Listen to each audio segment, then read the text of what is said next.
Hi. Well, you know, the Bible says that God has storehouses of snow and ice that He's reserved for the day of trouble and the day of battle. And I remember on one occasion in my life, we were facing a spiritual warfare situation and we prayed for a snowstorm to kind of help us out, and the Lord provided the snowstorm. But for most redneck situations, hunting, fishing, and so on, you gotta bring your own ice, as it were. So we like to have a good ice chest. And for many years, I used a couple of Coleman Extreme ice chests, 140 quart version, 160 quart version. But eventually they wore out and I had to go and buy a new ice chest. And the purpose of this video is to review the one I replaced it with, and this is the Igloo 55 quart Quantum ice chest. And I have to say, I've been a little disappointed with it. You know, I usually prefer when something works as well as the Coleman Extreme just to go buy the same make and model as close as I can. But when I went to Academy and Walmart to look for them, the new Coleman Extremes, at least the ones that I found, they all had wheels on them, and the wheels looked kind of chintzy.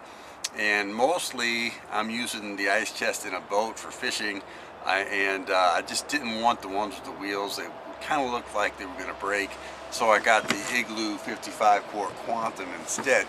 And I have to say, I've used this ice chest about 60 times through a whole fishing season, and I'm a little disappointed. One of the things I liked about it, and that I still like about it, is it's got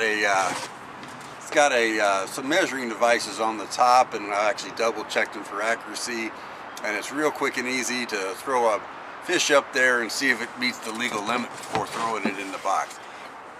But other than that, a couple of things I don't like is I hadn't used very long at all when the little spout right there cracked and started to leak.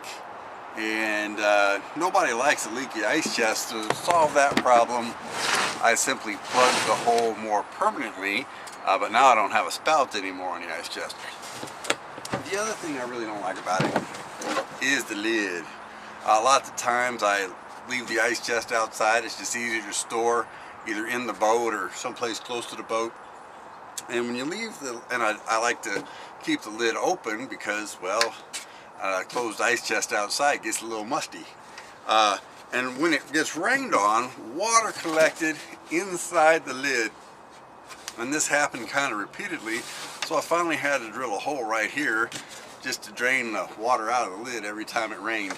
And this ice chest doesn't quite have the insulating capacity that I was used to with the Coleman Extremes, but I knew I was getting a less expensive ice chest that probably wouldn't keep ice for 3 to 5 days like the Coleman Extreme, so I was willing to make that sacrifice, and it's a less expensive ice chest, so I shouldn't really be complaining about that.